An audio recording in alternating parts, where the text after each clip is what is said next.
Hi there. My name is Victor Alui, and I'm the head of investment strategy at Sankore Global Investments. This is your weekly financial markets roundoff.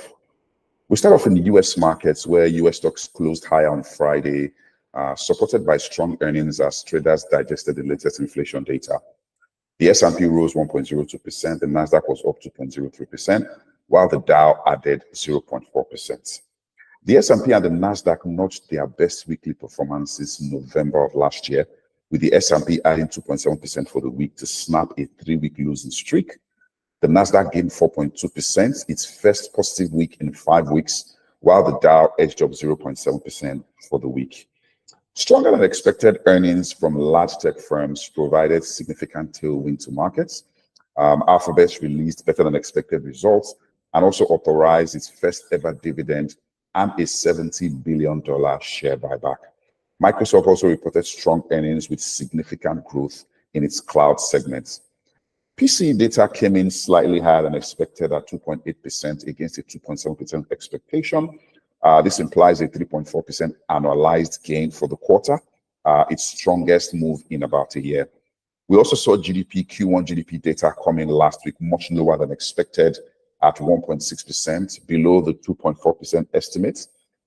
This was largely on the back of consumer spending, which rose 2.5%, down from a 3.3% growth that we had seen in the previous quarter and a 3% Wall Street estimate. Fixed investment and also government spending for the period, however, remains supportive for output growth. According to CME data, the market is now pricing in just one cut for 2024, which would come no earlier than September of this year. Going into the remainder of the week, really, we think that earnings would continue to shape market moves. A little over 45% of S&P companies have reported, their earnings, and about 80% of them have actually surpassed, expectations or estimates. For the remainder of this week as well, the Fed is certainly going to be meeting with a decision due on Wednesday. While the market largely expects that the Fed will keep rates unchanged, it certainly will be monitoring the post-announcement press conference by the Fed chairman, essentially looking for clues, particularly on the rate path going forward, on the thoughts of the Fed around inflation, and all of that. So the market essentially will be looking for signals from the chairman at his post-announcement conference. We also have non-farm payrolls due on Friday as well. So quite some data coming through this week, also with earnings, and all of these put together will certainly shape near-term market direction. Over in Japan, something extraordinary happened towards the end of last week, where the Japanese yen weakened to its lowest against the greenback since 1990. The yen had basically remained weak against the USD since the Bank of Japan ended its negative interest rate regime. This has, however, been further exacerbated by the strength of the USD, which has basically been occasioned by, these expectations of a delay, in Fed rate cuts, as interest rates in the US remain really, really attractive. That yen carry trade continues to undermine the strength, of the yen. However, we've seen the currency actually strengthen just today to about 156.5. The expectation is that the BOJ would have intervened probably over the weekend, but there has not been any official communication from the BOJ.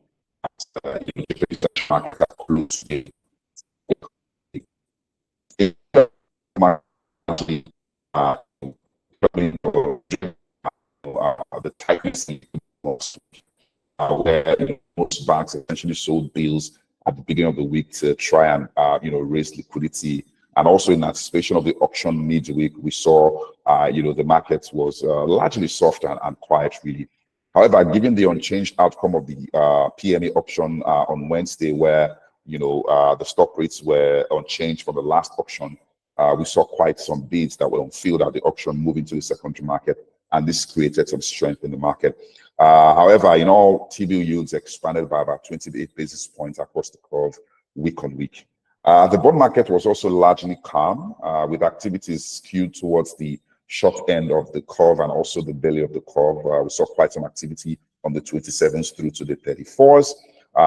In all, bond yields declined by about 7 basis points on average for last week. For the remainder of the week, really, the system liquidity will remain a key driver. There is no auction this week, so the tight system liquidity, which has received some reprieve, though, with some bond coupon payments that came in on Friday. Nevertheless, system remains really, really tight, and that would largely determine, the moves that we're going to see, particularly at the short end of the fixed income curve, this week.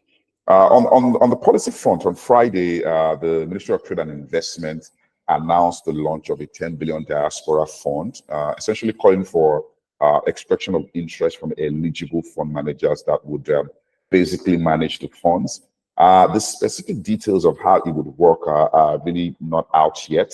The modalities, the bolts and the nuts of this, we really don't have yet. We, however, think it is an attempt to basically leverage Nigeria's large diaspora remittance for investment purposes or for capital formation. But like I said, the nuts and the bolts, the workings of this really, remains to be seen. Also, it's important to mention here that there are also plans to raise a diaspora bond later on in the year, whilst also at the IMF spring meetings that concluded about 2 weeks ago, the Ministry of Finance had asked for a World Bank loan of about $2.5 billion.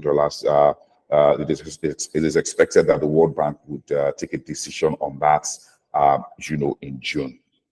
So for the remainder of the week, really, particularly in our local market, liquidity will remain front and center on this diaspora thing.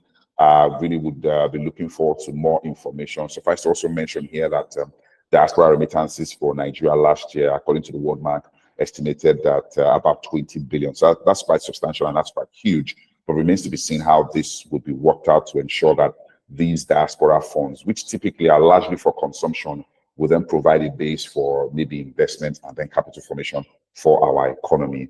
While over in global markets, the Fed, obviously, that decision on Wednesday would prove very crucial in shaping markets. The labor data that we see on Friday will also be very, very important, whilst we look forward to other big tech companies releasing their results this week and the impact that that would have on the market.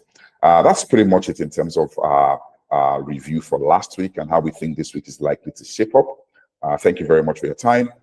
Do have a very productive week. Thank you.